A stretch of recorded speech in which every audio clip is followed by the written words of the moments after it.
Olá, boa noite a você que está conosco ao vivo pelo Workplace e também a você que assiste a gravação pelo canal do YouTube do Grupo Mulheres do Brasil. Nós somos o maior grupo feminino suprapartidário do país, com mais de 120 mil mulheres espalhadas pelo Brasil e exterior. Lutamos por transformações sociais e políticas públicas capazes de reduzir desigualdades, combater a violência contra a mulher, promover saúde e educação, entre outras causas. E fazemos isso através do protagonismo feminino. Somos um grupo político, sim, mas o nosso partido é o Brasil. Para saber mais ou juntar-se a nós, é só acessar o site www.grupomulheresdobrasil.org.br. Eu sou Mônica Noronha, mulher branca, cabelos castanhos encaracolados, uso óculos e estou vestindo uma blusa marrom de gola alta. Sou uma das articuladoras da Causa Saúde Conexão Global e esta roda de conversa é uma ação do projeto Trilhas da Saúde que tem por objetivo sensibilizar mulheres voluntárias do Grupo Mulheres do Brasil para o cuidado de si e daqueles com quem vivem e convivem. Semanalmente, conteúdos de educação e saúde voltados para a reflexão e prática regular do bem-estar e qualidade de vida são disponibilizados na nossa Biblioteca de Conhecimento na plataforma do Workplace. O tema da nossa roda de conversa hoje é diabetes, essa doença crônica, ainda sem cura, mas que, com informação e tratamento correto, permite que a pessoa tenha uma vida com qualidade. E trouxemos grandes conhecedores sobre o assunto, então eu vou pedir para cada um de vocês fazer sua audiodescrição e apresentação. Por ordem alfabética, por uma simples coincidência, as mulheres vêm primeiro. Então, Edmara, por favor, pode se apresentar? Olá, meninas, muito feliz de estar aqui com vocês. Eu sou uma mulher preta, estou hoje usando um coque. Estou com um batom, um brinco que parece um nó e com uma blusa verde e azul. Muito honrada estar com vocês. Gratidão pelo convite. Edmara é nutricionista, né, Edmara? Sou nutricionista há 15 anos. Hoje atuo mais como terapeuta, né? Eu gosto muito da nutrição comportamental. Então, ótimo. Algo muito importante quando a gente fala em diabetes.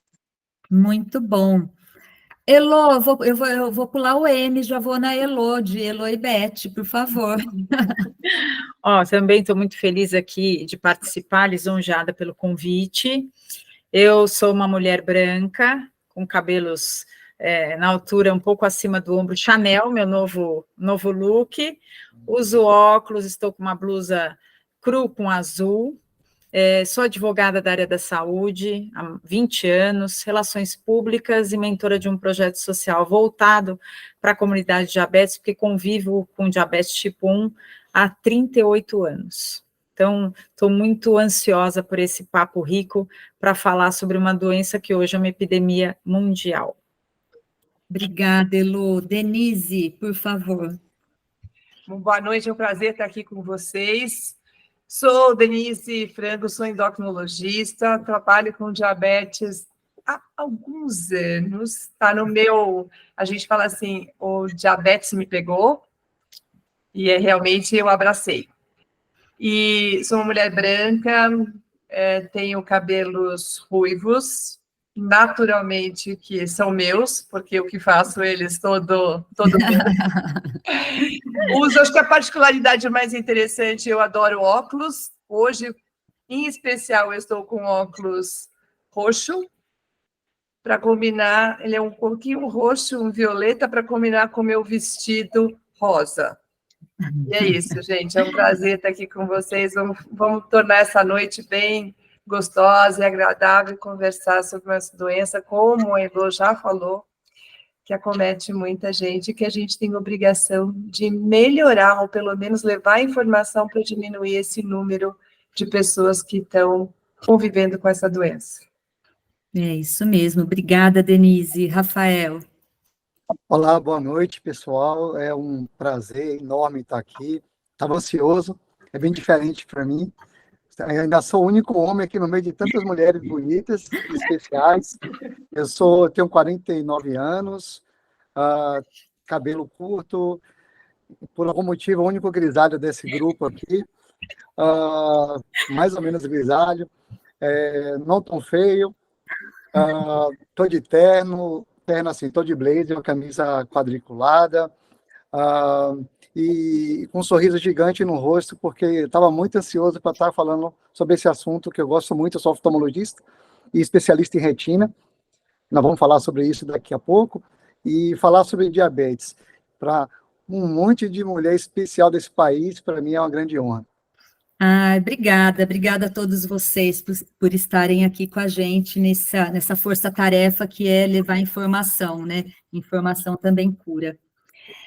Vamos abrir nossa roda de conversas, então, todos devidamente apresentados, e eu vou começar com a Denise. Denise, eu queria que você falasse para a gente, primeiro, assim, o beabá, quais são os tipos de diabetes e as principais características de cada um. Então, vamos lá. A gente vai começar a falar sobre o diabetes tipo 1, tá? É uma doença autoimune, ela não é tão frequente na população.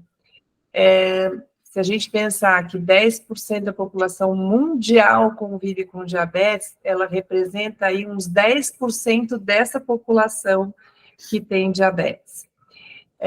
A principal característica dela é ser um reconhecimento errado do nosso sistema imune, então nossa defesa começa a atacar uma parte da célula que produz insulina, e a partir do momento do diagnóstico, a pessoa que tem diabetes tipo 1, ela tem que tomar insulina, e enquanto a gente não tiver cura para o resto da vida, tá? Diabetes tipo 2, ela acontece na maior parte das pessoas que tem essa doença. Então, o diabetes tipo 2, ele está relacionado principalmente com o que a gente tem de hábitos no mundo. Então, a gente está relacionado, é uma doença que está relacionada com obesidade, com sedentarismo, e ela tem um fator genético mais marcante. Então, se eu tenho um parente direto que tem diabetes tipo 2, eu vou ter em torno de 30% mais chance de ter diabetes tipo 2 que a população em geral. Então, é interessante a gente pensar que, assim, diabetes tipo 1, eu não tenho como prevenir neste momento. E o diabetes tipo 2, eu tenho como intervir nessa parte que é modificável. A genética a gente não muda, mas os fatores ambientais eu posso trabalhar para diminuir aí o meu risco de ter a doença. E a gente tem um outro diabetes que também tem uma incidência maior, que é o diabetes gestacional, que é um diabetes que acontece só no período da gestação e que, em geral, então, são mulheres que normalmente elas não têm o diabetes, então desenvolve na gestação, e quando o nenê nasce, em geral, a gente não tem mais essa condição. Mas o mais importante dessa condição é que ter diabetes gestacional aumenta o meu risco de ter diabetes tipo 2 ao longo da vida. Então, essas pessoas precisam ser acompanhadas desde o momento do diagnóstico, ali no período da gestação, e aí por toda a vida, para a gente ter esse segmento dessas mulheres, tá? Então, como nós estamos falando principalmente para mulheres, a gente tem que estar atenta a essa situação. E aí a gente tem outros tipos que eu acho que a gente nem precisa citar, né? Então, focando nisso. Nos mais conhecidos, né? Isso. Isso tem maior incidência na população. Nós estamos aqui ao vivo só para as mulheres, mas quando a gente estiver no YouTube, a gente fala com todo mundo. Eu sei, mas eu acho que é para focar que a gente chamar a atenção que nós somos responsáveis por isso. Então, a gente sim, pelos filhos, né? Nós somos as mulheres, seremos as mães, é isso aí, as cuidadoras na maior parte das vezes, né? Mas, Denise, agora me fala uma coisa, eu acredito que a maioria das pessoas não se descobre diabético, principalmente acho que o tipo 1, né? Num exame de rotina. Essa pessoa vai começar a ter sintomas que talvez fosse interessante até você descrevê-los rapidamente, os mais comuns, né? E como é que essas pessoas chegam num consultório do endocrinologista, que quando fica diabético, o primeiro médico que vai procurar, né? Acredito que tenha que ter outros aí trabalhando em conjunto, mas, via de regra, vai procurar o endocrinologista. Como é que essas pessoas chegam em termos de medo, de ansiedade e de conhecimento, ou a falta dele? Então, eu queria que você contasse para a gente um pouquinho como é essa rotina no consultório. Bom, sintomas mais comuns, eles são, quando a gente chama de diabetes mellitus, é porque eu tenho uma elevação do açúcar no sangue, tá? Uhum. E essa característica dessa elevação, ela dá alguns sintomas, e aí os sintomas mais comuns, a gente diz que são 3 polis, né? Eu vou fazer muito xixi, a gente chama isso de poliúria, eu tomo muita água, a gente chama de polidípsia, e aí eu gosto de comer muito, e tem uma coisa maravilhosa, eu como que nem louca e eu não engordo, né? Ou eu estou até emagrecendo, a gente chama polifagia. Então, esses 3 são comuns tanto ao diabetes tipo 1 quanto ao tipo 2. A diferença maior é que entre as pessoas com diabetes tipo 2, os sintomas podem ser um pouquinho mais arrastados, e muitas vezes a gente pode ter o diagnóstico já diante de uma complicação.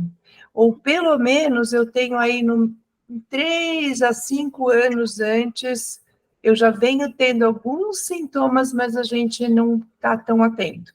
Estou cansada, a visão turva, porque eu estou ficando mais velho, estou cansado porque eu estou trabalhando muito. Tem alguns sintomas que são comuns para o diabetes tipo 2 aqui, que é o que mais lento em termos de diagnóstico. Para a mulher queixa muito da região de corrimento vaginal, e os homens na região peniana têm também a presença de prurido, ou o que a gente chama também, pode ter candidíase na região, então coceira na região peniana, né? Então, são aspectos que podem estar presentes, e aí mais arrastados, e esses são os sintomas mais... E aquela historinha clássica que eles falam, ai, quando começa a juntar xixi no vaso sanitário. Isso, é porque a formiga está lá, está um xixi cheio de açúcar, né? Isso. Isso é uma coisa que é o que chama a atenção, e por isso que aumenta a chance de corrimento, e por isso que aumenta a chance da gente ter na região peniana essa candidíase e a infecção ali naquela região. Uhum. Infelizmente, ou sei lá, felizmente, a gente não tem endocrinologista no mundo inteiro, e no Brasil também não tem disponível para o número de pessoas que têm diabetes. Então, na verdade, a maior parte das pessoas não chegam ao endocrinologista, a maior parte das pessoas, elas têm um atendimento com os clínicos gerais, e aí, diante daí, normalmente eles vão ser encaminhados dependendo da situação. A maior parte dos pacientes com diabetes tipo 1, das pessoas com diabetes tipo 1, o início é mais abrupto, porque ela perde peso mais rápido, em geral, a faixa etária onde tem maior incidência é de 7 a 15 anos, então são crianças.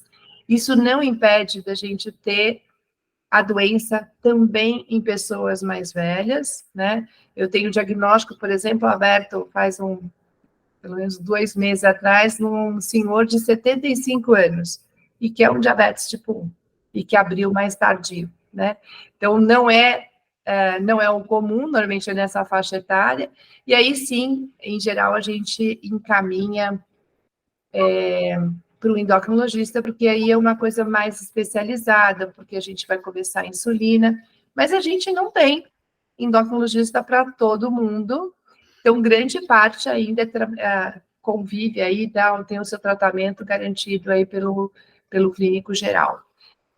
Falando um pouco do diagnóstico, e depois a gente tem, junto com a gente, quem convive com a doença, a gente sabe que não é fácil, principalmente se você pensar no diabetes tipo 1, onde quando você tem o diagnóstico, principalmente na faixa etária, né, e nas crianças da idade escolar, não é só a criança que recebe o diagnóstico, né, é muito mais a família que recebe o diagnóstico do diabetes, e ele tem um impacto muito grande, né?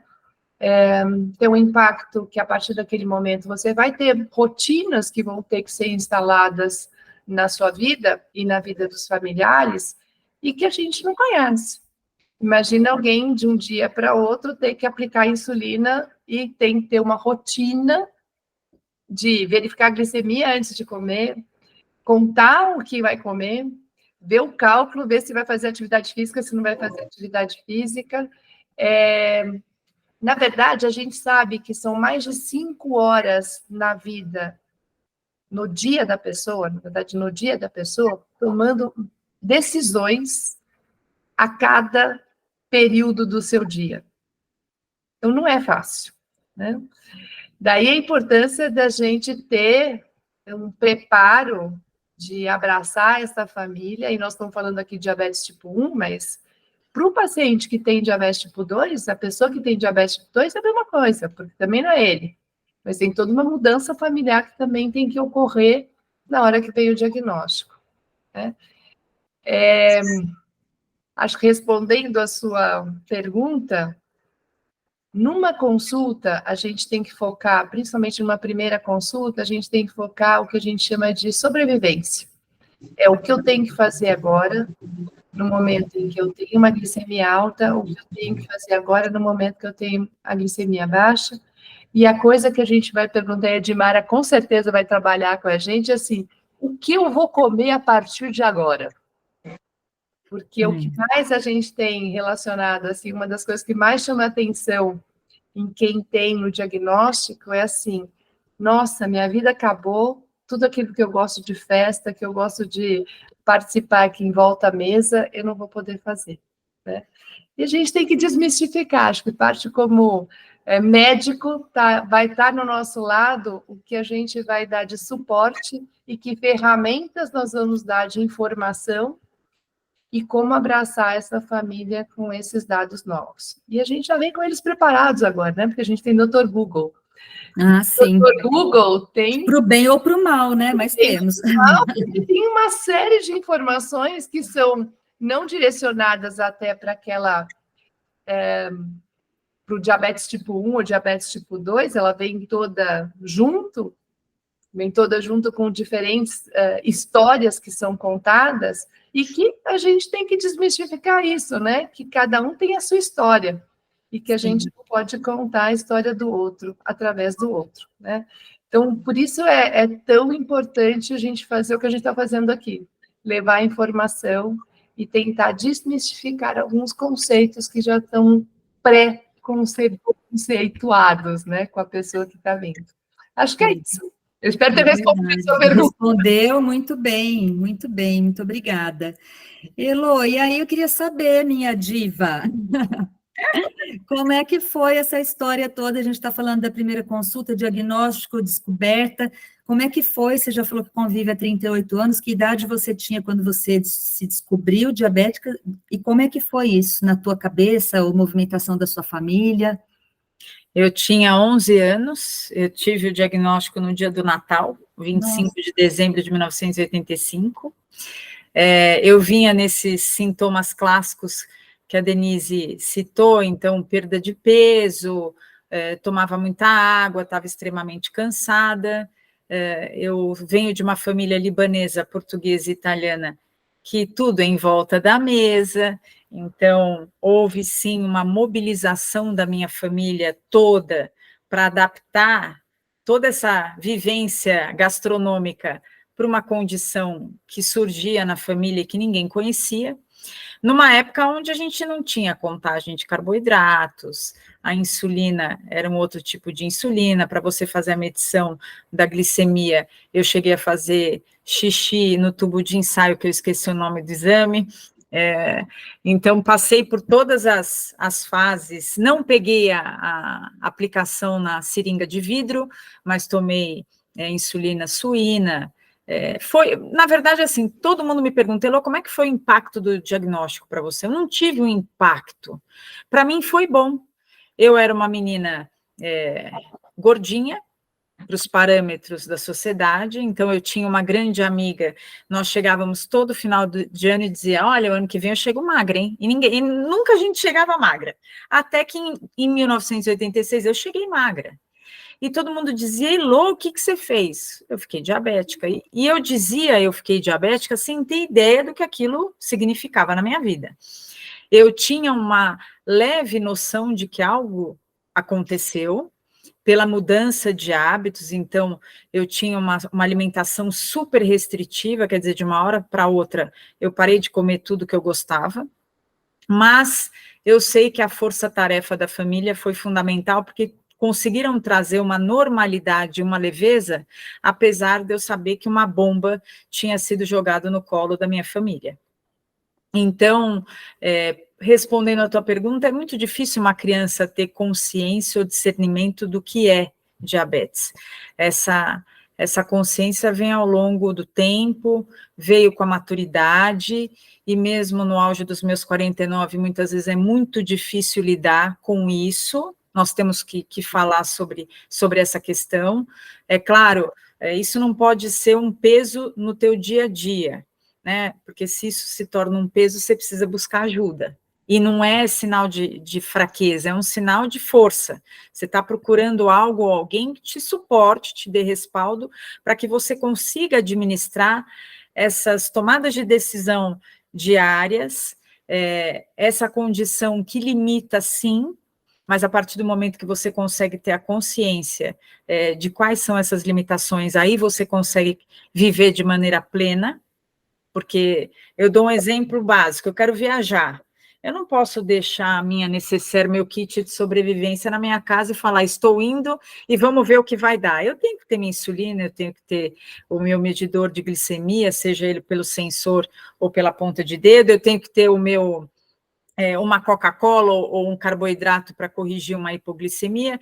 Então, assim, são coisas que você tem que aprender a conviver, mas a gente também tem que saber que os percalços da vida são para todos, não é só para quem convive com diabetes. Quem convive com diabetes é um plus. Você tem que, eu falo que eu não sou diabetes, eu sou Maria Heloísa Martinho Cais Malheri Pereira, mas eu tenho um pedacinho importante que eu preciso olhar e cuidar, porque se eu descuido da minha diabetes, necessariamente eu estou descuidando da Heloísa.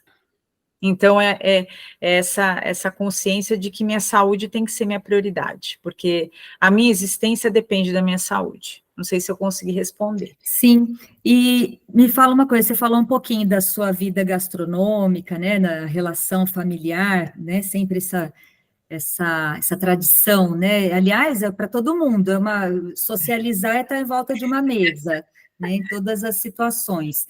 E você sofreu muito com a restrição alimentar quando era pequena, quando foi descoberto, né? Hoje, qual é a sua relação com a comida? Você consegue fazer a contagem certinha? Você dá umas enfiadas de pé na jaca de vez em quando? Como que é isso? Naquela época, como a gente falou, era muito mais difícil, né? A gente não tinha tantas opções, né? Diet, enfim. E nem tanto conhecimento. Acho que a contagem de carboidrato é uma coisa que vem de quando, Denise? Só por curiosidade. Aqui no Brasil, acho que a gente começou mesmo a implementar a coisa, ela já tem dos anos 90, já tem no meio dos anos 90, a gente já tem o começo das publicações, mas no Brasil a gente teve acho que para os anos 2000 em diante foi que a gente começou mesmo, chegou muito mais assim com a implementação de bomba de insulina, que foi no final dos anos 90 para início do 2000. A gente já tinha algumas coisas de falar de substituição, tentar fazer os ajustes, mas como uma terapia mesmo, e que a gente observou recursos de flexibilização da dieta, eu acho que final dos anos 90 para início de 2000 em diante. Foi o que eu imaginei. A alimentação foi seu maior desafio, Elô? No primeiro momento foi, porque eu lembro, como se fosse hoje, assim, o que eu comia.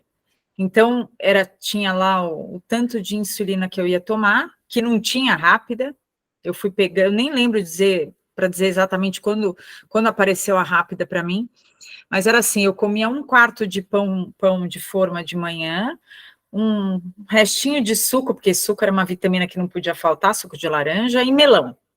Na hora do almoço era uma proteína, carne, frango, uma rodela de tomate, uma folha de alface, melão. À noite era uma sopa rala, uma coisa assim. Então, para mim, foi o impacto de uma menina que adorava comer. Pão, massa, sorvete. Eu ainda sou a única menina, né, da família, eu sou do meio, tenho 2 irmãos. Então, imagina meu pai, o que eu pedisse para ele, ele se virava em 10 e conseguia. Então, num primeiro momento foi muito difícil, sim. Eu passei um período tive diabulimia, porque, na verdade, eu carrego algo que eu faço uma reflexão para as mulheres. Nós sempre queremos nos submeter a padrões de beleza, isso não foi diferente para mim. Então, eu sofri bullying na minha época. Olha lá, o colchão amarrado, porque eu era gordinha, realmente. Olha o colchão amarrado, ó a baleia. De repente, eu passei de baleia para menina dos olhos da turma, principalmente dos meninos. Olha aí, Elô, magrinha. Então, isso sempre me acompanhou e acompanha até hoje de uma outra maneira, onde eu tento trabalhar, tá?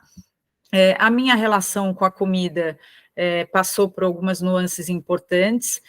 Eu não posso mentir, porque a minha médica está aqui, mas tem todo um contexto da minha saúde, das complicações que eu convivo. Eu tenho pé diabético, eu tive retinopatia diabética, sim, numa época onde eu tive um diagnóstico errado, no último ano da faculdade de Direito, fui diagnosticada com pneumonia, quando, na verdade, eu tinha uma infecção urinária, e demorou-se 1 ano para esse diagnóstico.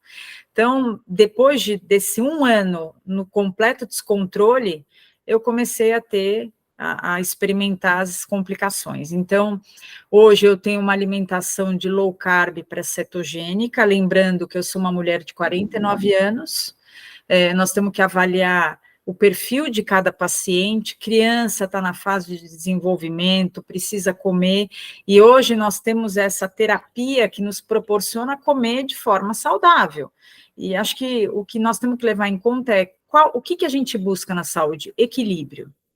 Nada muito drástico ninguém consegue. Então, eu tento ser muito regrada, a Dê mesmo fala, eu tenho posse da minha gestão do diabetes, mas eu enfio o pé na jaca, sim. Eu tenho um marido que adora comer, e é chato, porque toda vez você vai falar, eu não vou te acompanhar. Não, você vai, eu gosto de um bom vinho, ele faz uma pizza em casa maravilhosa, ele que faz a massa, ele que faz o molho. Então, assim, tem horas em que você precisa ter também a consciência de que, peraí, eu vou enfiar o pé na jaca, mas eu tenho conhecimento suficiente para também manejar o impacto disso na minha glicemia. Uhum. O conhecimento também te traz essa liberdade de saber, peraí, eu não vou estar com aquela glicemia maravilhosa, mas a vida do diabético também não depende só da comida. Isso também é um mito que acompanha, olha, comeu, toma insulina, hein? Não, não é assim. Mas aí acho que vem de toda uma construção de conhecimento e de hábitos e de engajamento, né, para se chegar nesse nível. Eu vou aproveitar e puxar até o gancho para a Edmara. Edmara virou sua tela, eu acho. Virou. Sua tela está virada. A Edmara, que é nutricionista, fala um pouquinho, Edmara, a gente falou mais cedo da importância dessa interdisciplinaridade entre os profissionais, né, deles estarem alinhados. Que eu vou falar. Edmara, você está ouvindo? Está ouvindo? Está ouvindo? Oi, estou te ouvindo. Então, a gente está falando dessa importância, até a Elô mencionou que às vezes é importante essa pessoa buscar ajuda. Eu acho que deveria até fazer parte de um protocolo, né? Pelo impacto do recebimento desse diagnóstico, já deveria ter, se não se passasse a procurar um terapeuta, um psicólogo, enfim, para dar esse suporte, né? Mas eu queria saber, em relação à alimentação, qual que é o papel da nutricionista, da nutrição, no manejo da glicemia. E já aproveito e puxo o gancho. É muito comum o paciente ir buscar esse acompanhamento com o nutricionista ou não?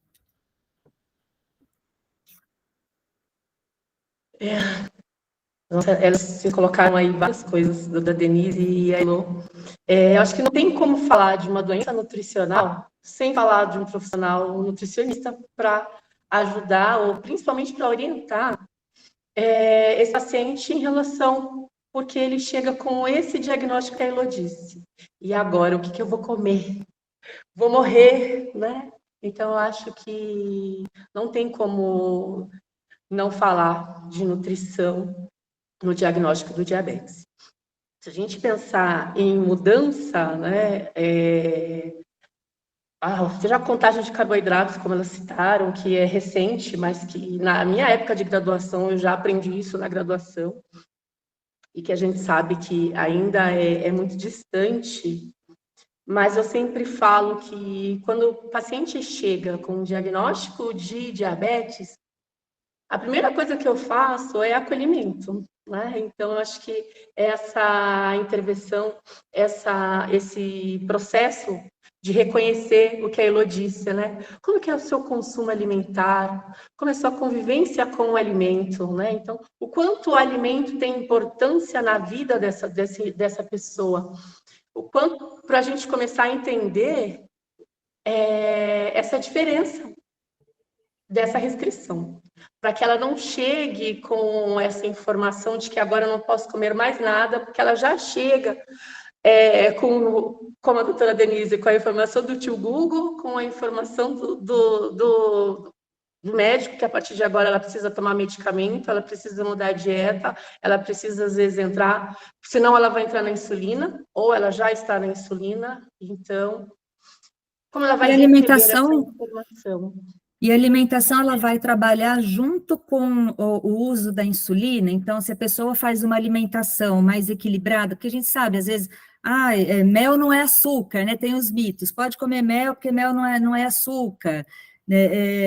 Fruta, todas as frutas podem ser consumidas. Então, a alimentação, ela vem trabalhar junto com a insulina nesse manejo de glicemia. Nesse primeiro momento, eu gosto sempre de informar assim, você conhece sobre alimento? Né? Então, você precisa entender que todo alimento é importante, né? O açúcar tem uma função importante dentro do nosso organismo, ele está presente em grupos alimentares diferentes, então, nesse primeiro momento, eu preciso entender quem são, onde eles estão, né? Para a gente começar a entender quais são os outros alimentos que podem ser substituídos. A Elô disse aí de uma dieta cetogênica, de uma dieta low carb, né? Então, da redução desses grupos alimentares que são fontes de açúcar, dos carboidratos, do aumento do consumo das proteínas, do equilíbrio do consumo das gorduras. Então, ele precisa entender que ele vai poder comer tudo em equilíbrio. E ele precisa aprender a conhecer quais são esses alimentos que são fontes de maior ou menor quantidade de açúcar, né? Então, a gente entender o que é o índice glicêmico, o que é uma carga glicêmica. Quando a Elô fala assim que ela só comia melão, né? A fruta que era presentes em todas as refeições, ou que ela só vai comer sopa no jantar, ou que ela não vai comer pão nunca mais. Então, eu preciso, nesse primeiro momento, fazer com que ela reconheça que existem um leque de alimentos que vão fazer parte dessa alimentação e que ela vai precisar reduzir, e não que ela vai eliminar esses alimentos da vida, para que ela melhore essa relação. E aí, então, a gente começa a fazer as restrições, né? A gente fazer, então, eu começo a diminuir essas alimentações. E quando a Elô fala muito da individualidade, a doutora Denise, cada pessoa vai apresentar sintomas que são semelhantes, mas eu gosto muito de perceber, de trabalhar essa percepção quando ele fala assim, eu sinto muita sede, qual horário? Eu sinto muita vontade de comer um doce, em qual horário? Né? Para que ele comece a perceber quais são os sinais clínicos, em quais momentos estão mais presentes, até para que a gente comece a adequar esse prato da Elô aí, que só tinha um tomatinho, uma rodelinha de tomate, 2 folhinhas de alface e um pedaço de proteína, né? Então, a gente precisa entender, acolher esse paciente nesse primeiro momento e fazer com que ele entenda que ele vai comer sim, mas que ele vai ser um aliado meu nesse tratamento, porque ele é que vai começar a identificar quais são os sinais clínicos que ele tem a partir do momento do consumo de alguns alimentos. Né? Então, você falou assim, os mitos do diet, do light, se a gente come ou não come, é importante que ele reconheça Eu sou super a favor de que ele precisa consumir, mas os diet light eu ajudo a excluir da vida desse paciente, principalmente no início desse reconhecimento aí, ou desse início desse tratamento.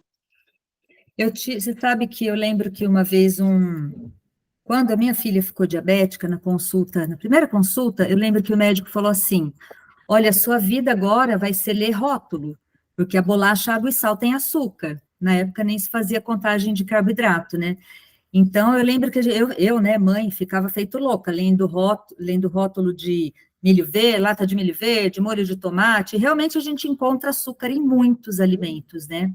Então, eu queria perguntar assim, qual é a maior desafio para que o paciente, a pessoa com diabetes, ela faça a adesão correta de cuidar dessa alimentação mesmo? É a revolta do adolescente que não vai poder beber, não vai poder comer o brigadeiro, enfim, o que você acha que faz com que eles quando eles não aderem corretamente ao tratamento, você acha que é por conta de quê? Acho que o diabetes, o público em geral, apesar de a gente ter muita informação a respeito, a leitura do rótulo vai ser, sim, algo que vai acompanhar o paciente o resto da vida.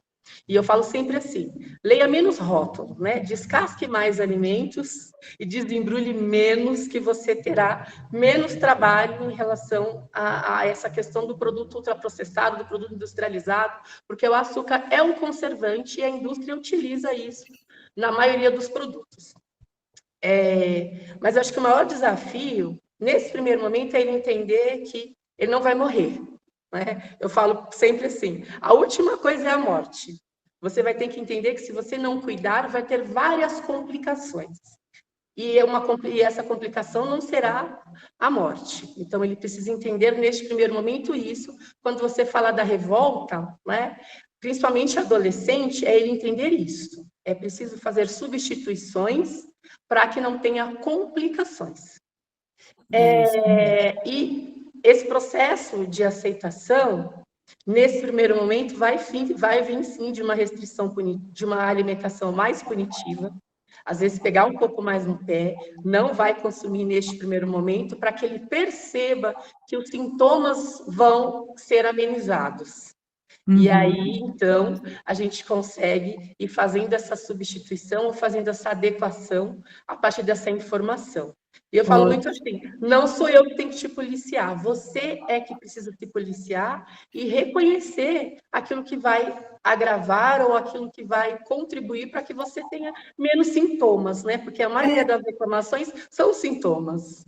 É a autorresponsabilidade, né? É a Trazer para si a autorresponsabilidade. Total. Vamos dar as boas-vindas para o doutor João. Muito obrigado. Desculpa o atraso.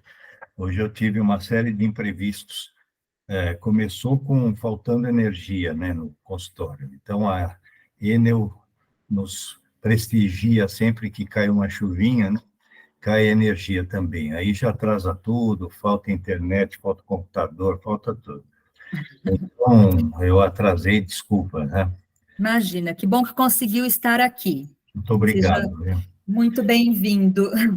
Eu queria dar um palpite nessa história. Por favor. Eu não sou endócrino, né? Eu sou cirurgião vascular, cuido de pé diabético. Eu não sou nutricionista, mas eu tenho algumas questões em relação à dieta. É óbvio que você não vai oferecer um bolo cheio de glacê e brigadeiro para um diabético. Um bolo, que eu digo, um bolo inteiro, né? Mas uma fatia eu acho que é possível. Eu penso assim, a glicose, o açúcar, é fundamental na nossa vida porque é a nossa fonte de energia. Então, o que acontece? Quem não tem diabetes produz insulina suficiente para compensar aquela ingestão aumentada de glicose. Mas quando a associação da insulina com a glicose, o que acontece? Se a glicose vai para dentro da célula, aumenta a energia das células de um modo geral, inclusive do ponto de vista de imunidade, etc., etc. Quando você, por exemplo, dá forxiga para o paciente, para baixar a glicemia, que esse açúcar vai ser jogado para fora pela urina, sinceramente, eu não compactuo muito dessa filosofia. Eu acho assim, você tem que ter moderação, tem que ter cuidados, mas você tem que tomar a tua insulina ou teu medicamento, se for tipo 2, mas com responsabilidade, etc. e tal.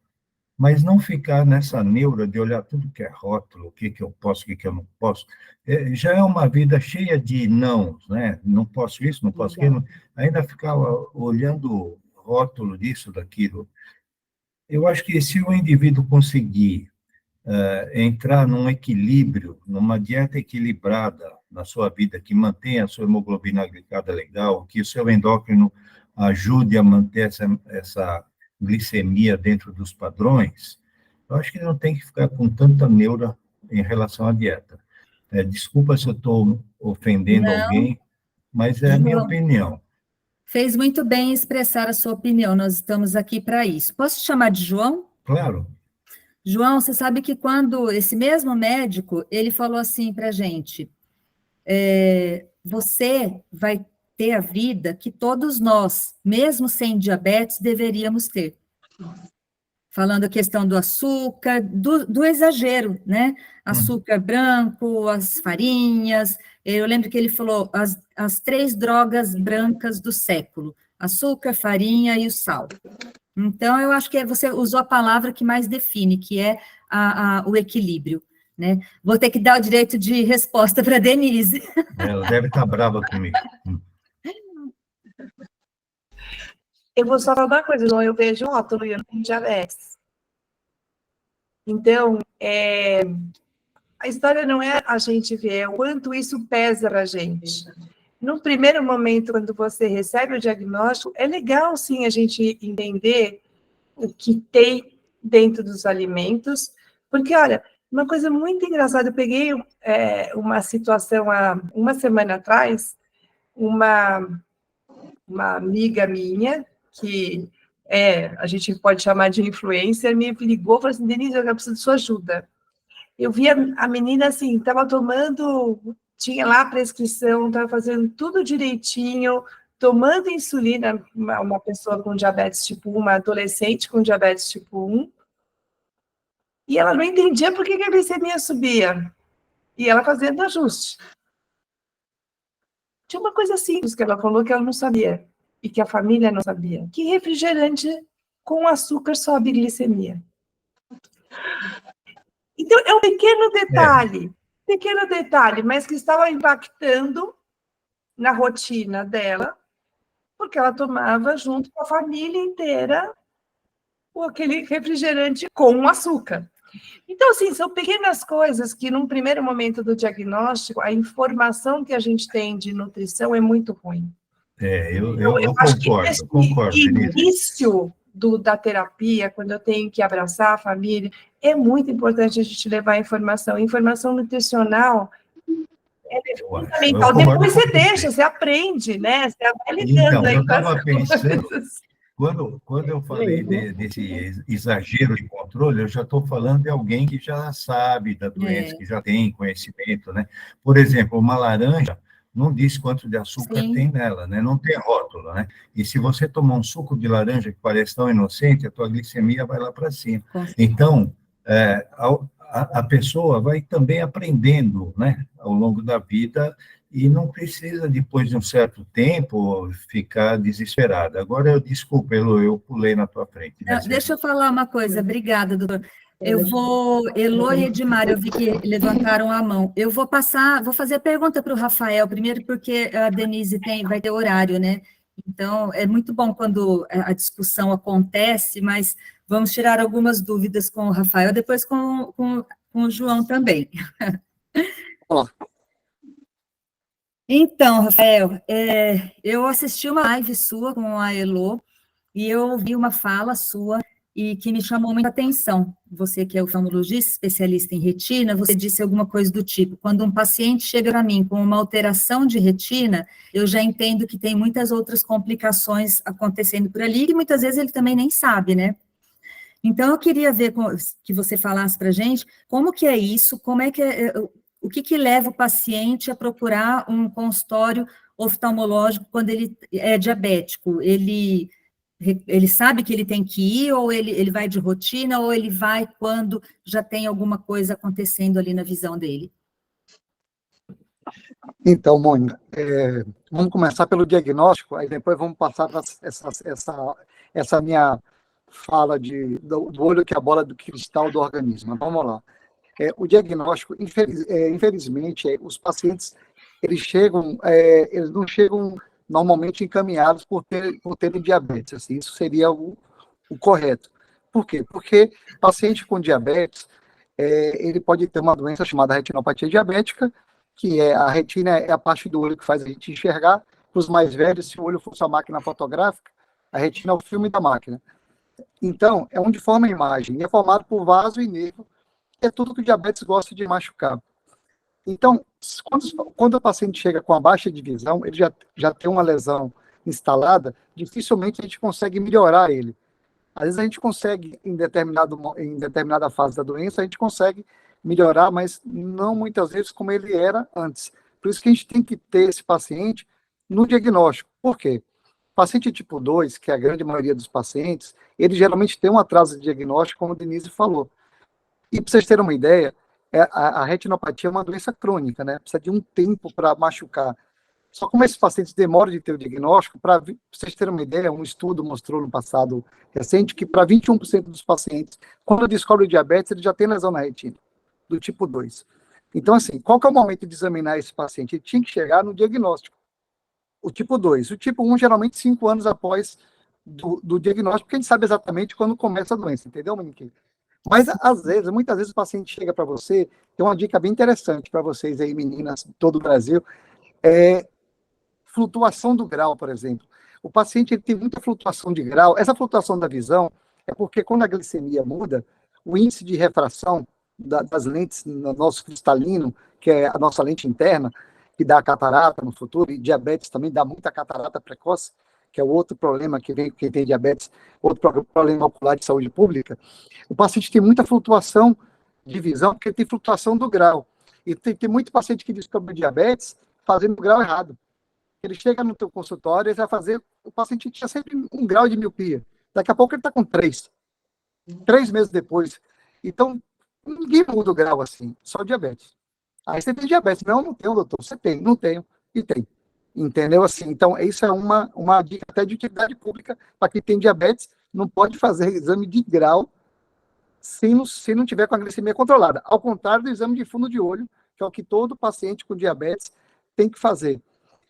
O fato da gente dilatar a pupila, a gente já vê os vazios da retina facilmente, a gente vê, a gente fotografa, estuda, e não tem nenhum outro órgão do corpo humano, Mônica, aí vai a sua primeira pergunta, que a gente consegue ver, tirando o pé de Dr. João, que também a gente tem um acesso mais fácil, mas a parte vascular do olho é como se, a gente chama de biomarcador de risco.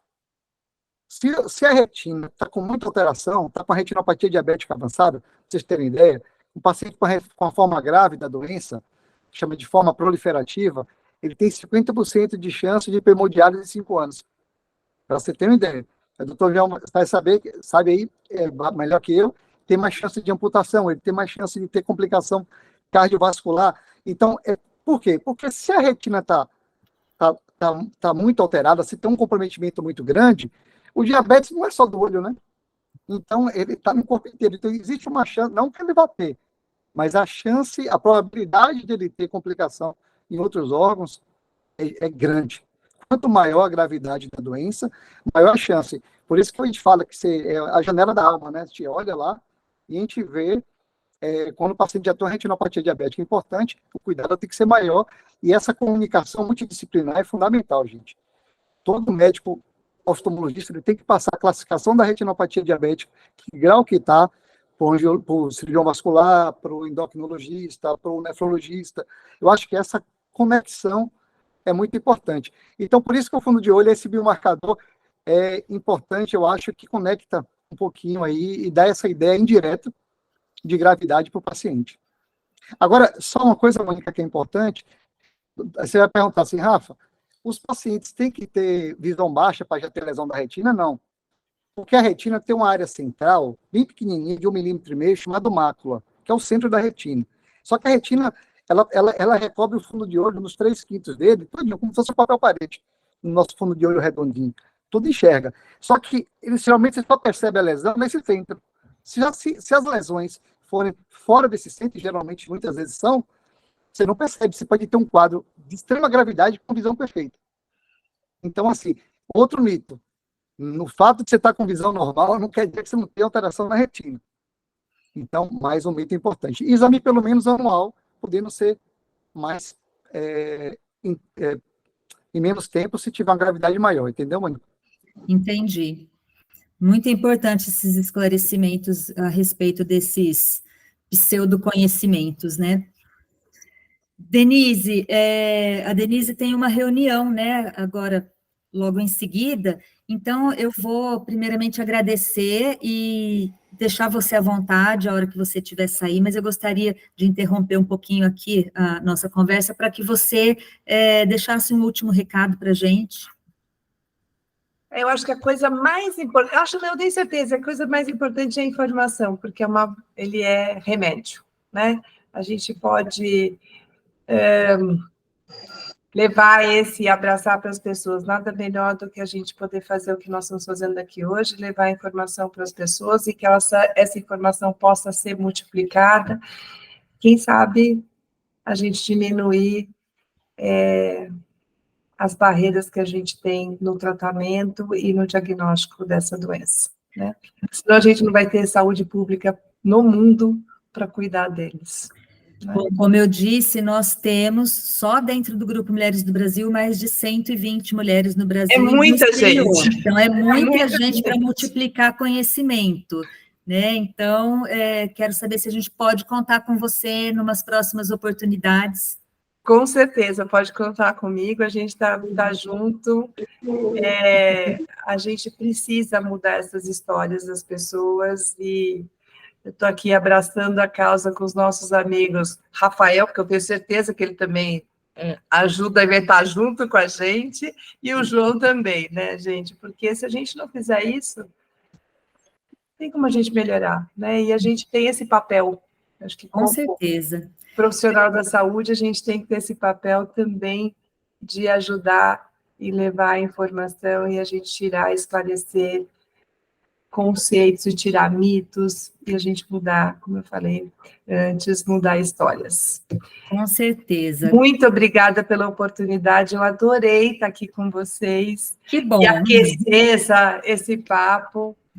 Que esse seja o start para um projeto maravilhoso, né, Elô? Que a gente vai tocar. Eles querem que eu faça um projeto, elas dentro do Grupo Mulheres do Brasil, vamos nessa aqui. Essa Elô, você pode contar com ela, olha vamos só, fazer, já tá abraçada.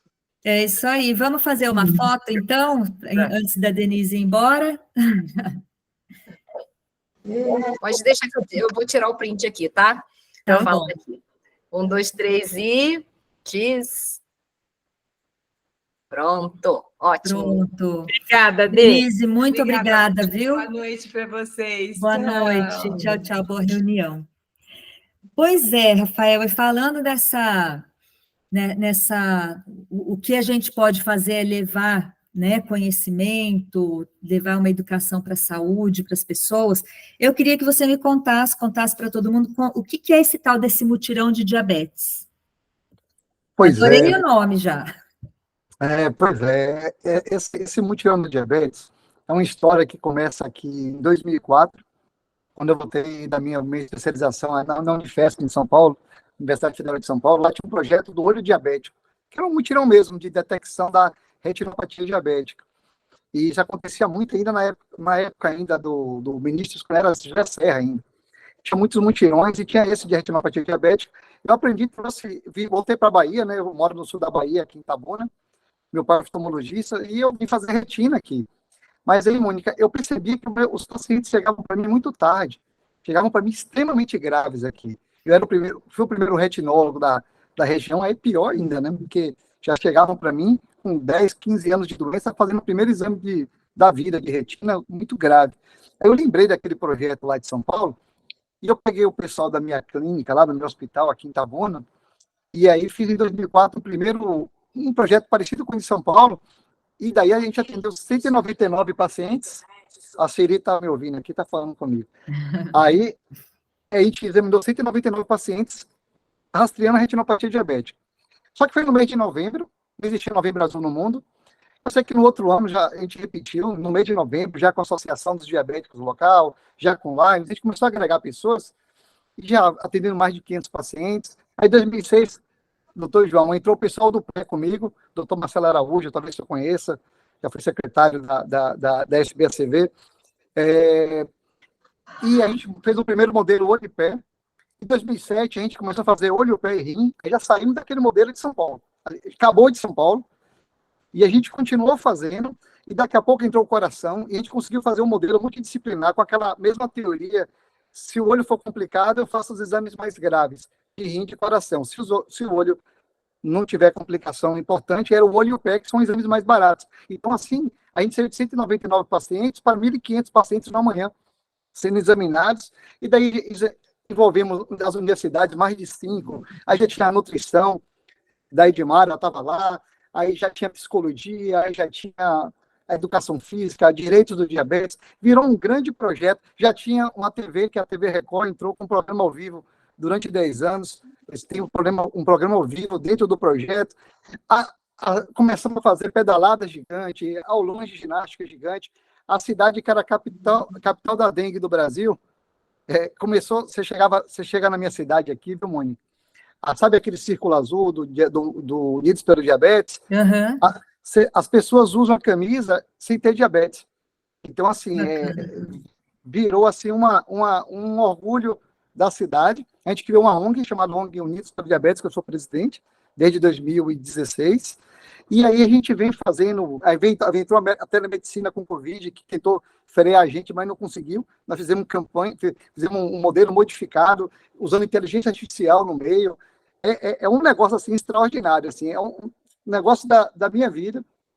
E nisso a gente começou a estimular eventos como esse em vários lugares do Brasil. Pra vocês terem uma ideia, esse mês foram 45 mutirões no país, em todas as regiões, quase todos os estados, e a gente, esse ano, passamos até por um processo bem bacana, que a gente conseguiu, esse ano, a gente fez uma digitalização, a gente tem provavelmente o maior banco de dados do país, assim, juntando olho, pé, rim, coração, a gente fez um aplicativo para poder pôr esses dados clínicos todos, a gente conseguiu fazer um banco de dados gigantesco, que vai ser muito importante aí para a pesquisa e para a saúde pública. E é um pouquinho do que eu estou falando para vocês, assim, é um pouquinho da minha vida. Assim, o mutirão me ensinou medicina de novo. Eu saí de médico de olho, aí a gente botou o consultório, viu, doutor João, no lugar sem teto, na rua. Na verdade, é consultório a céu aberto. E aí a gente reaprendeu assim, a entender, lidar não só com a doença, mas lidar com as pessoas, envolver muita gente, treinar muito estudante. São milhares de estudantes nesse meio tempo. A gente chegava a ter 1.000 voluntários por mutirão, Mônica. É um negócio bem grande, assim, sabe? É um pouquinho, assim, um resumo bem maluco, assim, do... Fantástico, estou aqui apaixonada. Depois eu vou te mostrar com calma. Vou querer detalhes. Você esqueceu que eu sou embaixadora? A embaixadora está aí. A embaixadora Poxa está aí. vida. Maravilha. E agora eu vou para o João. João chegou chegando, né, João? É isso aí. Diga. João, eu vi que você coordena o laboratório do pé diabético, e a gente sabe que no Brasil são feitas cerca de 28 amputações de pés e pernas ao dia, né? Isso é um número, assim, assombroso, assustador. Como é que essa complicação acontece? E queria saber se ela pode ser evitada. Por que acontece tanta complicação do pé diabetes e qual é o modo, a maneira de se evitar essa complicação, principalmente que chegue nesse ponto de amputação, né? Bom, então vamos lá. Em primeiro lugar, eu quero parabenizar o Dr. Rafael pelo trabalho dele, e e quero compartilhar com ele a minha experiência também de 13 anos atrás, quando eu realmente me senti médico. Eu sou formado há 47 anos, mas só há 13 anos atrás, quando eu comecei a cuidar de diabéticos, é que eu me senti médico de verdade. A minha história assim, com 9 anos de idade, minha mãe ficou diabética, ficou sabendo que era diabética, tipulada, né? Ela tinha 30 anos de idade, e naquela época, nos anos 60, as coisas eram muito precárias, e ela e marcou muito na minha vida essa história. E quando eu entrei para a medicina, eu achei que eu ia fazer endocrinologia, mas não deu, não gostei, e fui para cirurgia vascular, e pé diabético era um assunto de segundo plano naquela época. E, bom, resumindo, eu acabei desenvolvendo um método de tratamento de pé diabético, sem querer, querendo, quer dizer, eu comecei tratando tumores, daí fungos, e aí me aparece um pé que é para amputação, e eu resolvi experimentar o método e salvei aquele dedo, e eu fiquei muito feliz com aquilo, apresentei no congresso, me mandaram o segundo, e salvou de novo, e eu falei, não acredito nisso, porque isso não existe. Você trata com luz e um corante e consegue salvar os pés de amputação. E a partir daí eu comecei esse trabalho, já tem 13 anos, muita coisa publicada, muita coisa reconhecida internacionalmente, inclusive. E aí vem a história toda. Você fala para mim, como é que faz para prevenir? Bom, primeiro, descobrir que é diabético. Muitas vezes o camarada descobre é um diabético tipo 2 quando ele já chega com o pé estourado. Então, ele chega no pronto-socorro com o pé ruim, então, vamos ver, é diabético. Aí faz o diagnóstico, mas você não sabe há quanto tempo que ele está com essa doença. Aí eu falo outra coisa, a diabetes é uma deficiência na produção de insulina, com hiperglicemia, essa hiperglicemia vai ter glicação no sangue, então os produtos finais da glicação avançada vão acabar levando a obstrução de vasos arteriais, né, principalmente tanto da microcirculação quanto da macrocirculação, e aí você vai ter as principais complicações, né? Então, começando lá de cima, retina, depois rim, depois neuropatia, isso daí por conta da microcirculação. Você vai ter complicação da macrocirculação, então você vai ter o famoso cardiovascular, o AVC, o infarto e a isquemia de membros inferiores. Tudo isso está relacionado a uma diabetes mal controlada durante um longo período de tempo. Resumindo, são complicações vasculares em órgãos diferentes, onde especialistas diferentes vão cuidar. E nós, cuidando do pé diabético, eu me sinto muitas vezes um borracheiro, porque eu estou tratando o pneu furado, né? A doença mesmo, a diabetes em si, precisa ser muito bem controlada pelo endócrino e pelo próprio paciente, que se ele não se envolver com o cuidado dele mesmo, também não adianta. E aí vem a prevenção. Prevenção precisa de diagnóstico precoce. Diagnóstico precoce não tem nenhum plano, pelo menos que eu conheça no país, que faça esse tipo de prevenção, de diagnosticar logo essa diabetes no adulto jovem. Depois vem, tá bom, ele está diabético, e por que o pé é que vai ser um dos principais locais de complicação? Por quê?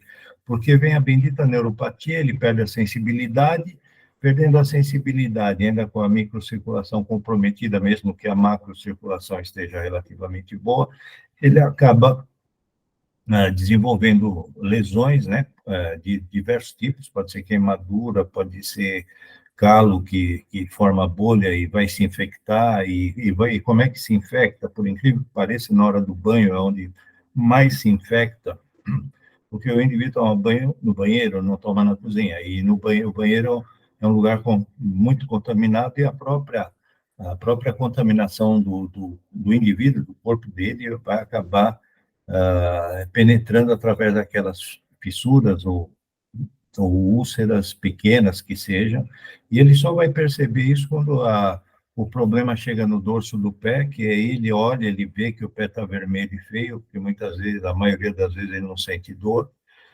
e aí ele vai procurar um atendimento. Esse atendimento, às vezes, é bom, às vezes não é tão bom, e geralmente não é tão bom, né? E a coisa piora rapidamente, em alguns dias, a coisa piora de forma drástica, e nós, médicos, aprendemos aqui a amputar. Por quê?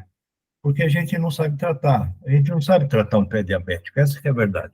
Então, a gente dá antibiótico, não resolveu, então corta logo, tira, porque senão essa infecção vai se alastrar e esse paciente vai ter uma septicemia e morrer. Aí, o que eu descobri, que eu tento ensinar a todo mundo, é que a gente pode tratar o pé diabético, sim. A gente trata a infecção, a gente pode, hoje em dia, com a cirurgia endovascular minimamente invasiva, muito mais fácil fazer uma angioplastia, conseguir uma melhora da circulação desse indivíduo, apesar do custo e apesar de que nem sempre é possível fazer esse tipo de intervenção, mas a gente consegue resolver pelo menos 20% desses casos, e os casos de infecção a gente consegue resolver 90% dos casos.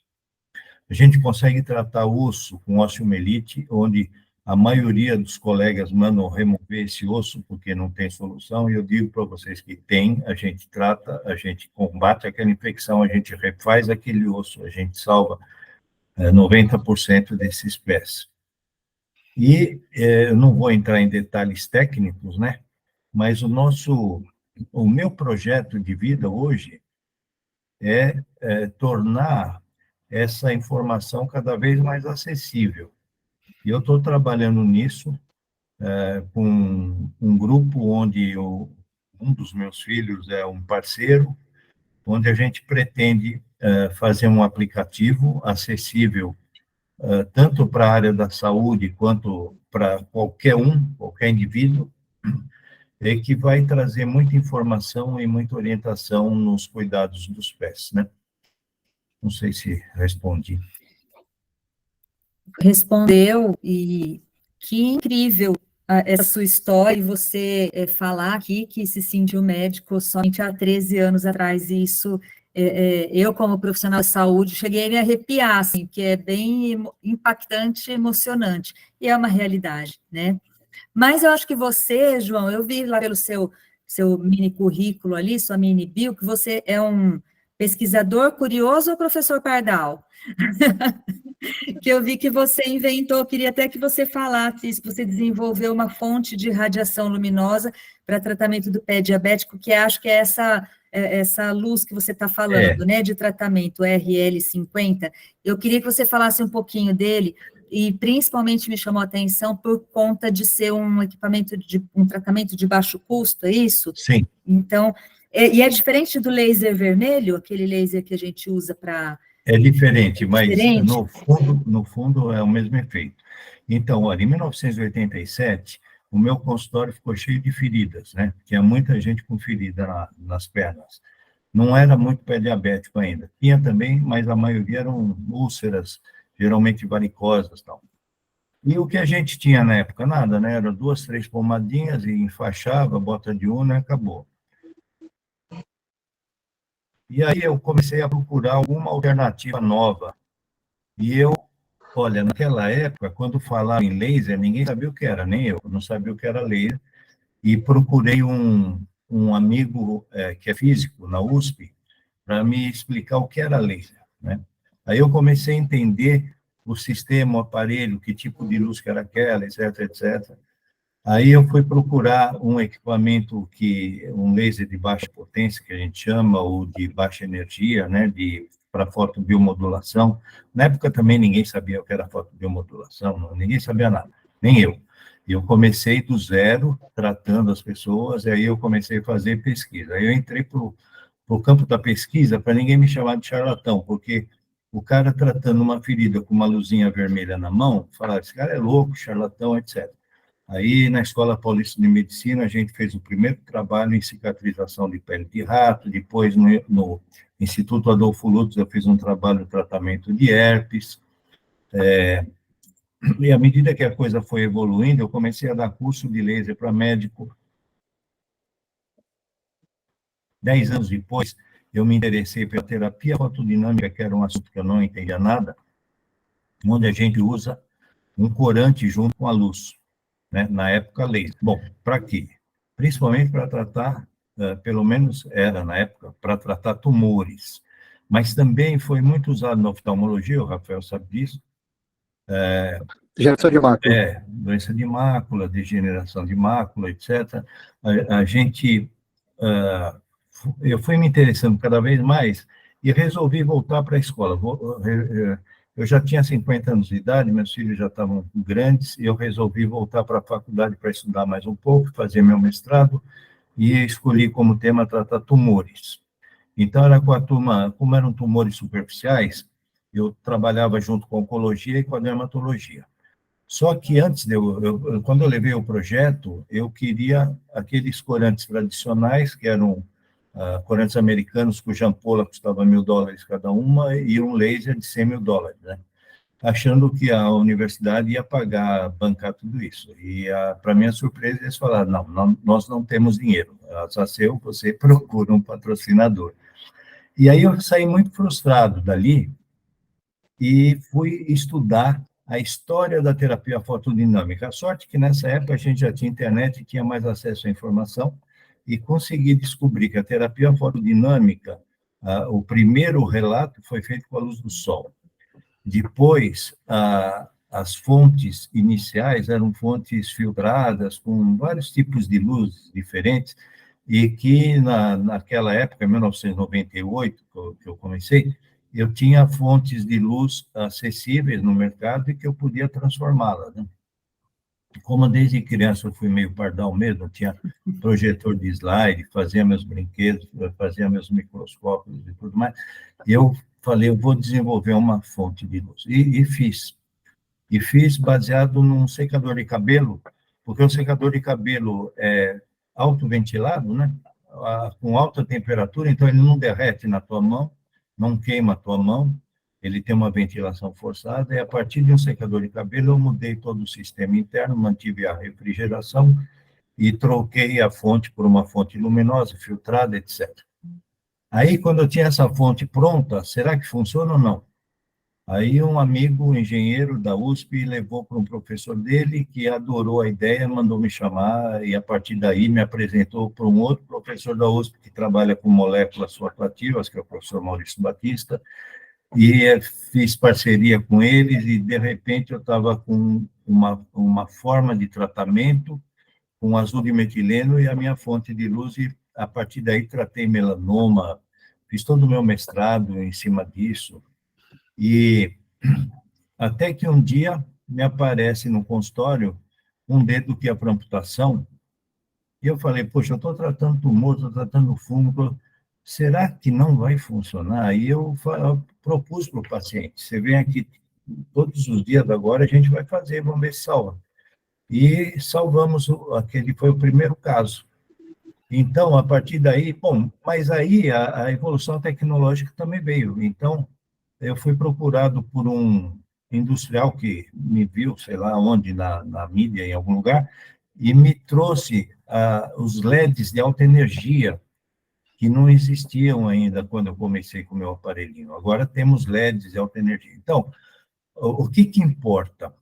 Laser, LED, fonte halógena filtrada, o que importa são os fótons, a quantidade de fótons que você deposita naquela área. Não importa qual é a fonte, mas sim o fóton que você está jogando lá dentro.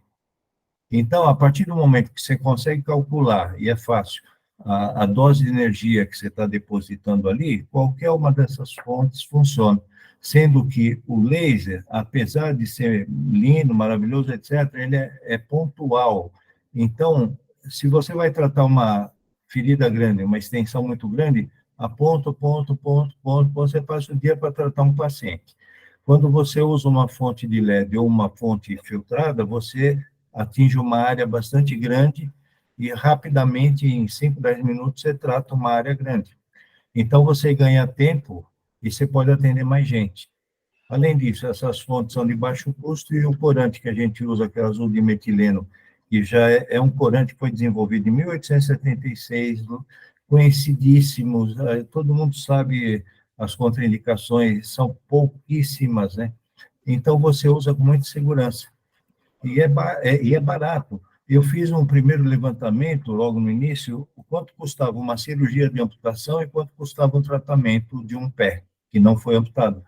E o tratamento dava 10 vezes mais barato do que a amputação. Além disso... Agora, depois, um paciente que tem um membro amputado, que tem que se Quanto custa, né? aposentar pelo INSS, quanto que isso vai custar? Posterior para a sociedade, para a Sem família falar no dele, próprio paciente, né? Aquela perda de um membro, o efeito emocional, psicológico, enfim. sim, os efeitos todos, E o emocionais, risco de vida psicológicos, depois. E o risco de econômicos, vida. risco de vida, a família toda comprometida com esse indivíduo que ele passa a ser chamado de inválido, vai. O custo social que isso representa, a fisioterapia, quanto vai custar a prótese, quanto vai custar, o quanto esse paciente vai custar para a sociedade de um modo geral, quando você poderia ter evitado essa amputação. Então, eu quero devolver a todos a esperança de que a amputação é a última opção de tratamento. Fantástico. Muito, muito incrível. Tem nem palavras, depois a gente conversa. Só trouxe Mas fera aqui. só fera, Elô, olha só. Embaixadora.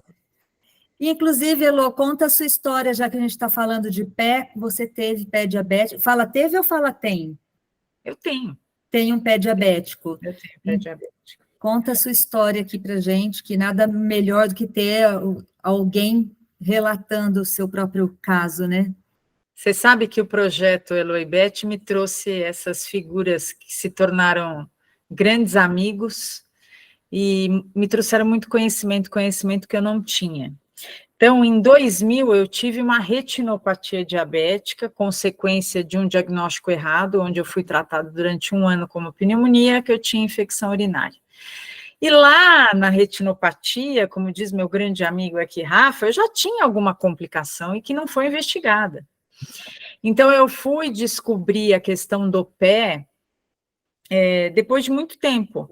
Fazendo uma retrospectiva, eu já tinha sinais de que algo não ia bem, mas eu vivenciei a amargura do pé quando eu estava grávida da minha filha mais velha, Duda. Eu estava com 4 meses de gravidez, fui caminhar com a minha mãe no clube, a hora que eu tirei o tênis, tirei a meia, saiu uma bolinha embaixo do dedinho do pé esquerdo. Olhei para minha mãe e falei, isso aqui eu sei tratar, sei fazer um curativo maravilhoso. Eu tinha perdido um filho, que é o Guilherme, meu anjinho, então eu não queria tirar a atenção da minha gravidez por nada. E acabei negligenciando uma ferida que também já era sinal de que alguma coisa ali não estava legal. Quando a Duda fez 9 meses, eu acabei tendo o pé com febre, febril, com aquele cheiro de carne podre, porque a ferida do diabético ela vem de dentro para fora, e aí eu comecei a correr atrás do prejuízo. Mas tudo isso para dizer o quê? O que esses dois fazem privilegiar a vida, como eu coloquei aqui, proporcionar saúde, dignidade, levando informação, mas, acima de tudo, permitindo a prevenção. Então, o trabalho que o Rafa faz, quem não conhece, tem que ir para Itabuna. Eu não canso de falar que a minha vida mudou, foi um divisor de águas a primeira vez que eu fui para Itabuna e vivi o que é o mutirão, o que é. É o acolhimento, é a mão estendida, é olhar a pessoa como pessoa que é e não a doença, e o que o doutor João faz é a mesma coisa, trazendo vida para quem acaba sendo resumido como um pé feio. Então, o projeto da Elô começou falando de pé diabético, porque é uma coisa que eu vivo, e quantas pessoas vieram colocar o dedo no meu nariz e dizer assim, nossa, mas você fala sobre uma coisa tão feia. Eu falei, uma coisa não é feia, é algo necessário, que nós precisamos falar. O Brasil, esse ano, alcançou, acho que o maior número de amputações, bateu um recorde, que a gente não tem que ter orgulho. Nós temos que repensar o que nós devemos fazer, replicar o que esses dois caras fantásticos fazem, é o caminho que a gente tem certeiro de levar boa informação, de prevenção, de cuidado para as pessoas que convivem com uma doença que é complexa, que é o diabetes. Então, eu só posso dar parabéns e agradecer por eles terem aceito o meu convite, porque eu amo esses dois. Ah, que maravilha. A gente que está muito feliz por ter vocês aqui com tantas informações, né? Muito importante. A gente tem algumas perguntas aqui do pessoal que está ao vivo lá no Workplace. Eu vou aproveitar e perguntar para o João, que é a primeira que está vindo aqui na minha listinha. Eu sou dentista, eu trabalhei muito com laser, né, enquanto eu era dentista, que eu já não atuo mais. Então, a gente trabalhava muito com laser terapêutico, cicatrização, neoformação óssea, enfim. Eu não tenho conhecimento hoje, mas a laser terapia não entra nas PICs, né, nas práticas integrativas e complementares. Eu acho que não, se eu não estiver enganada, não entra. Mas alguém perguntou para vocês como é que é a visão de vocês, profissionais, né, médicos, sobre as medicinas complementares, como a aloe vera, por exemplo, para o tratamento, complementação ao tratamento do diabetes, tanto na alimentação quanto, inclusive, uso tópico, né, nessas feridas diabéticas. Vocês têm algum posicionamento sobre isso? Olha, eu já usei aloe vera em ferida, mas não... Eu acho que é bem paliativo também, sabe? Na Ozonioterapia realidade, também? ozônio eu não usei. Uhum. E eu acho, assim, o ozônio, ele tem uma ação antimicrobiana interessante, mas ele tem que ser usado com cuidado. Se você usa uma câmera com ozônio, a câmera que eu digo é um saco inflável com gás em cima da ferida. Beleza, tudo bem. Agora, essa história de ozonioterapia via retal ou via sanguínea, de ozonizar o sangue e tal, eu acho meio arriscado, meio não, muito arriscado, porque o ozônio é um radical livre que você vai liberar no organismo do indivíduo de um modo sem controle nenhum. Eu não sei até que ponto isso não pode dar alguma complicação. Quando você faz a terapia fotodinâmica, por exemplo, você faz radical livre, mas ele é produzido e consumido no local, ele não vai cair no sistema todo, né? E aí, o que eu aprendi até agora em relação a pomadas e curativos e coberturas, etc., o pessoal os grandes laboratórios que fazem esses curativos caríssimos, etc., me odeiam, né? Porque eu falo, olha, se você, com a terapia fotodinâmica, você mata a bactéria que está lá contaminando a ferida. Você não induz resistência bacteriana, porque a terapia fotodinâmica não induz resistência como qualquer outro antibiótico.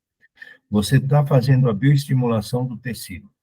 Você está depositando aquele azul de metileno que vai chegar até a mitocôndria celular, vai aumentar a produção de ATP e vai acelerar aquela cicatrização.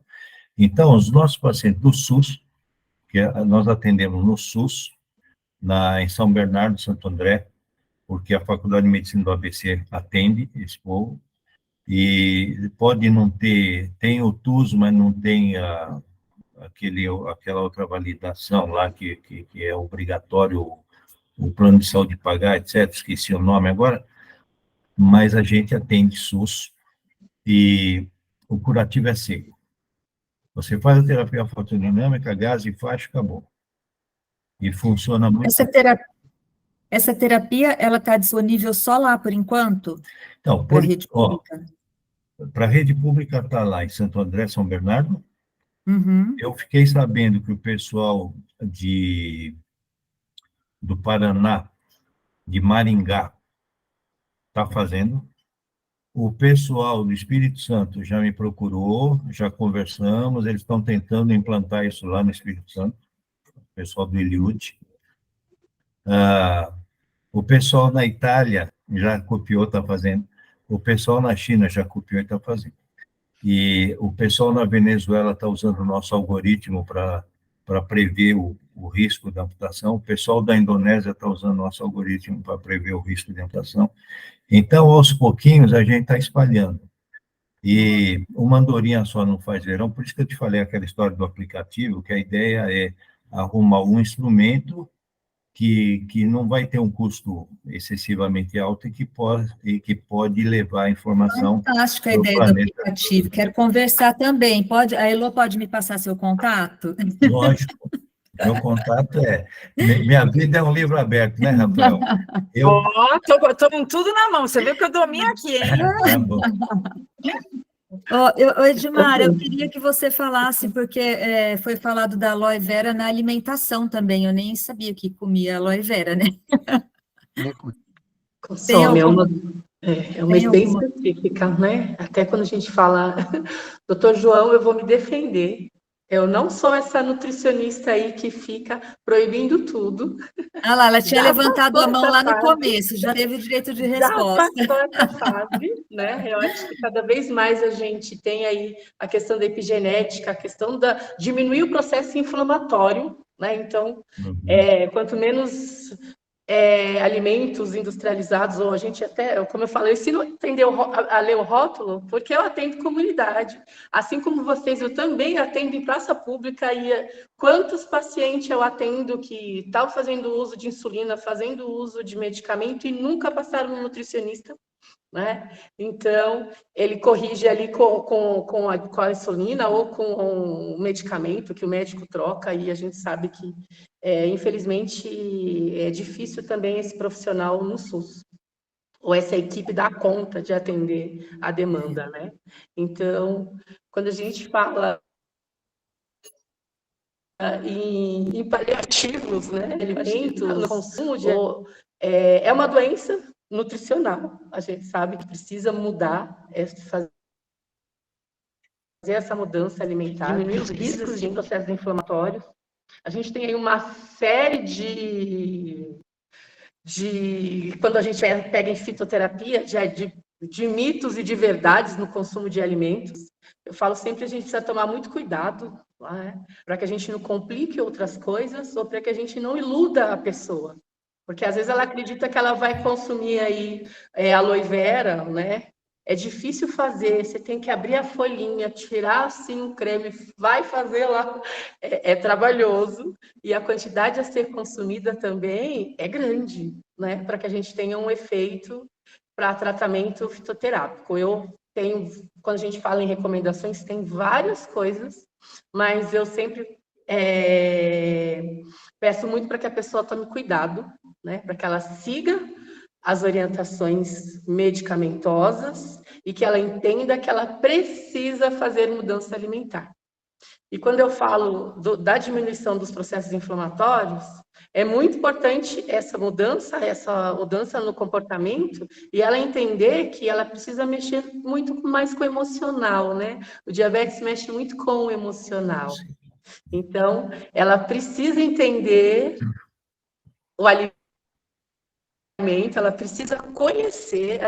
Eu falo, enquanto educadora em saúde, eu falo, as pessoas precisam entender que alimento é vida, que alimento é mudança de comportamento social, de mudança de comportamento de tudo, mas que eu não posso restringir de uma forma tão violenta, porque senão ela vai passar a ficar mais adoecida, né, emocionalmente, né? E quando a gente fala em açúcar é nutriente neurológico, a gente está falando de emoção, a gente está falando de carinho, de cuidado, né? Todo mundo aí falou muito do alimento na recepção da família, né? Naquele momento, como que eu vou proibir um brigadeiro, um bolo de chocolate, se é a forma que a gente comemora aniversário, né? Então, eu acho que a gente vai mexer muito mais no emocional quando a gente restringe o alimento, e piora aí esse pé, piora essa retinopatia, piora o intestino, né? Então, a alimentação, ela tem que trabalhar assim,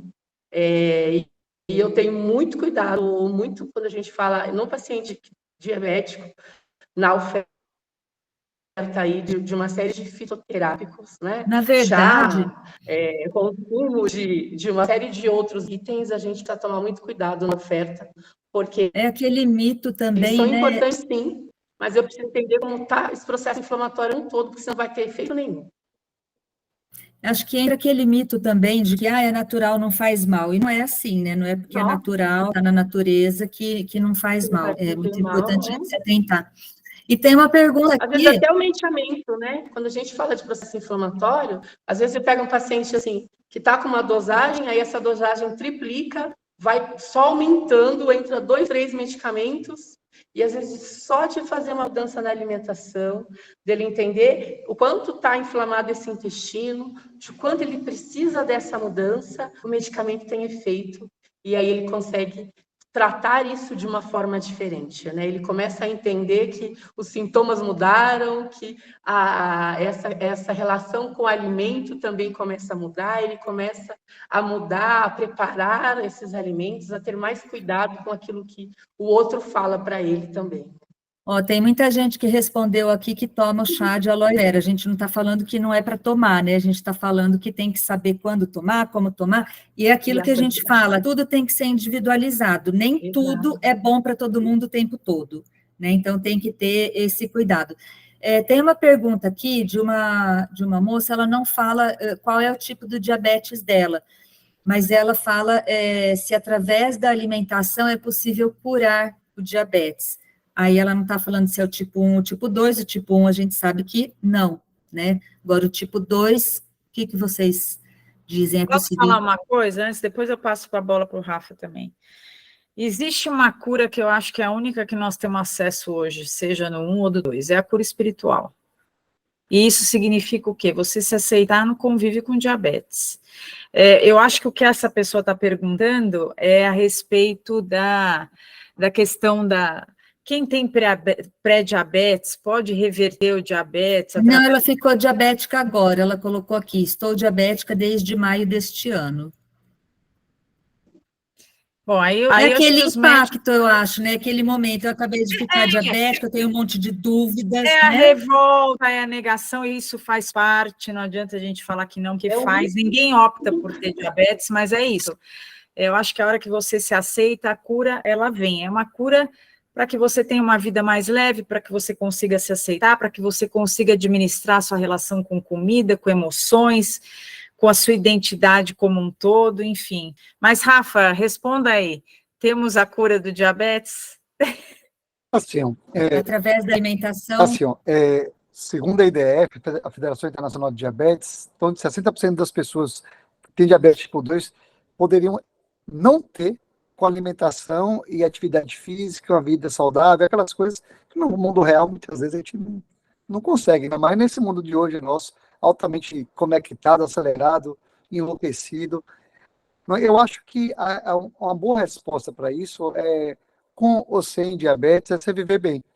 E eu acho que o grande segredo é o equilíbrio. É o equilíbrio. Eu acho que foi o que o professor João falou, assim, na hora que ele falou também do alimento, na vida tem que ter equilíbrio, assim, independente da doença, independente do desafio. E o diabetes, ela é muito desafiadora, diabetes, porque é um universo de coisas. Se a gente não conseguir ter uma visão holística de todo o processo, se a gente erra no lugar, vai comprometer todo o outro processo. Mas tem que ser feliz, entender, não ficar noiado, mas ter entendimento, como o professor falou. A gente precisa se aceitar, como o Elô falou, a gente precisa conviver e precisa ser feliz. Hoje, quem não tem que ser saudável hoje? Eu falo para meus pacientes com diabetes, você vai viver mais do que seus amigos. Você é todo preocupado. Sim. Você tem você desenvolve uma gestão. É uma empresa o corpo da gente. Então tem que aprender a viver. E hoje, com toda a tecnologia que se tem, e todo o conhecimento, isso aqui, eu não sei, eu tenho falado isso com o Elô, na pandemia isso aqui explodiu, né? Você conversar com as pessoas, a gente só vê isso dentro do consultório de alguns médicos, que nem todos falam, não tem nem tempo de falar, mas isso aqui é uma arma poderosa. A gente está difundindo tanta informação.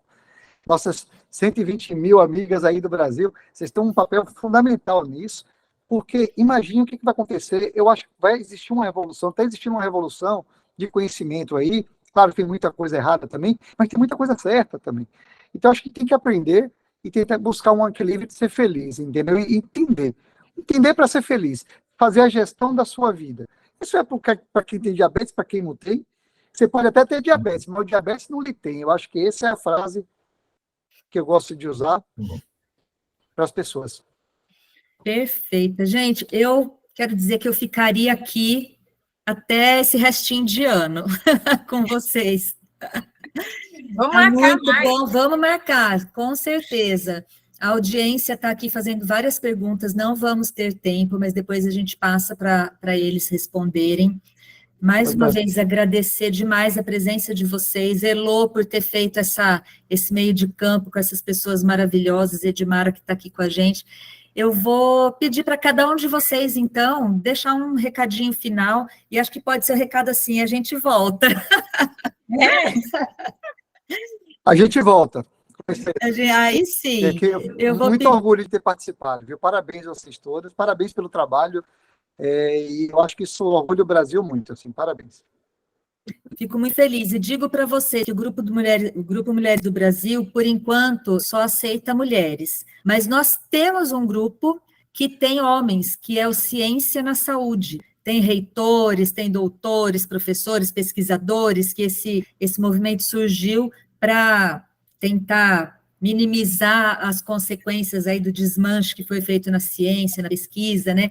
Então, vários profissionais se uniram e a gente está aí trabalhando em prol da ciência. Então, já antecipo que o projeto Diabetes também vão ter homens. Sim, com certeza. Rafael, muito obrigada. João, quer deixar um recado? Quero. Primeiro agradecer, né, o convite e me aceitarem mesmo atrasado aqui. E eu queria, assim, eu acho que a principal mensagem que eu quero passar para todos, principalmente para aqueles que são portadores da deficiência de insulina, hein, é esperança. Não percam a esperança. A vida não acabou porque você recebeu esse diagnóstico. A vida é linda e vai ser muito bem vivida se você souber levar. É isso que eu quero. Maravilha. Edmara? Eu quero agradecer. Já tenho mais 3 novas paixões, doutor João, doutor Rafael e Elô. Gratidão pelo convite. Eu falo muito que a nutrição, ela é ferramenta de ação, e mais do que isso, é ferramenta da vida, né? A gente precisa entender que a partir do momento que a gente nos reconhece, a partir da gente se conecta com o nosso corpo, se conecta com as nossas fontes alimentares, a gente se reconecta com a nossa vida, né? Então, qualquer desafio que a gente possa ter ao longo dela vai estar sempre curando com a nossa reconexão. Acho que esse é o mais importante. Obrigada, Edmara. Elô, minha linda. Agradecer. Sorte a minha quando entrei naquela live, não? A minha live com a Tata, olha aí, que nada é por acaso, né? Nada é por acaso. Mônica, agradecer pelo convite, por proporcionar essa roda de conversa, com a Edmara, com a doutora Denise, que é uma grande parceira, a Rafa, João, já que deixei transparecer o meu amor e a minha admiração por serem pessoas tão maravilhosas, engajadas nessa causa. E a mensagem que eu gostaria de passar se aceitem, né? Cultivem o amor próprio, é a nossa responsabilidade nos olharmos e nos amarmos da maneira que somos. As dificuldades da vida fazem parte para qualquer pessoa, não é só para quem tem o diagnóstico de diabetes, a vida tem altos e baixos, mas como o doutor João disse, ela é linda. Nós temos que vivê-la intensamente, sem perder a esperança de que no dia seguinte o dia será melhor. É isso. Mas, mais uma vez, muito obrigada ao Grupo Mulheres do Brasil, Conexão Saúde, por proporcionar essa troca tão rica. Edmara, muito obrigada também. Gente, eu vou pedir para vocês não saírem da live depois que a gente finalizar, a gravação termina lá no Workplace, a gente finaliza aqui depois, tá bom? Quero agradecer, então, cada um de vocês que estão aqui, foi muito rico, os comentários estão todos aqui vindo para mim do Workplace. Aliás, ô João, eu ia falar que o seu atraso não tem problema, que vai ser descontado do seu cachê. E tem gente que falou, avisa ele que não tem problema que ele chegou, que bom que ele veio, que me fez chorar, olha só, emocionando a plateia. Foi muito bom, foi maravilhoso, quero agradecer demais vocês e espero que esse momento sirva para o início de uma parceria.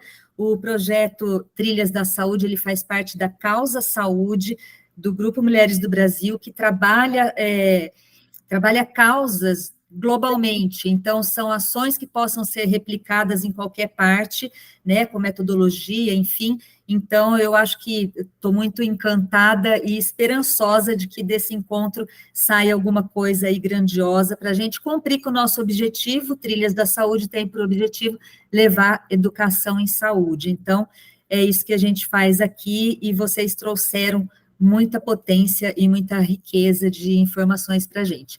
Para você que está ao vivo, nos assistindo pelo Workplace, muito obrigada pela audiência, sentimos muito não termos mais tempo, não temos tempo de responder todas as perguntas, mas elas serão respondidas através do Workplace, através da nossa biblioteca de conhecimento.